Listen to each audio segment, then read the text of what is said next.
soo dhowaada waxaa soo dhammaaday kulankii weynaa ee derbiga ahaa ee arsenal iyo manchester city ay ku loolamayeen. arsenal iyo manchester city ciyaar barbardhaca ayay ku soo heshiiyeen, walow man city ay ugu jirto faa'iido barbardhacan gurigeedana ay joogto. hase ahaatee labadooda midkoodna khasaare ma qabo. arsenal iyo man city hadda waxay kala koreeyaan 2 dhibcood, taas oo ka yeeshay manchester city inay hoggaanka la wareegtay 13 dhibcoodna ay ku haydo, halka liverpool ay 12 dhibcood leedahay, aston villana 12 dhibcood leedahay, arsenalna 11 dhibcood leedahay. afarta ugu sarreysana sidaas ayay ugu kala jiraan. kulanka haddii aan u nimaano daqiiqadii 9aad, Haaland ayaa dhaliyey kaas oo gool qurux badan ku cimaamatay.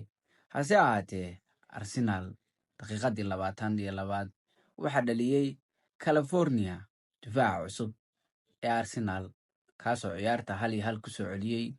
hase ahaatee halftimekii dambe gabriel ayaa gool dhaliyey, taasoo ciyaarta hoggaanka mar kale arsenal ku wareejiyey, kana yeelay in arsenal ay halftimeka ku aado ciyaar 2-1 ah. halftimeka marka laga soo laabtay, arsenal waxay qaadatay red car, kaas oo Trossard uu ka qaatay yellow car horey u qabay iyo kubad uu kala tuuray oo albitaarahu dhigay, kadibna yellow kale ku darsaday red car. sidaas ayuu ugu qaatay. manchester city halftimekii dambe ee ugu dambeeyey waxay ciqaab weyn u geysatay kooxda arsenal, taas oo 33 shoot ku riday.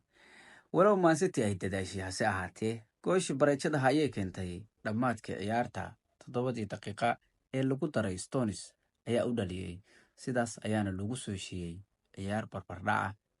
Etihad 2-2 ayaa lagu kala tegay.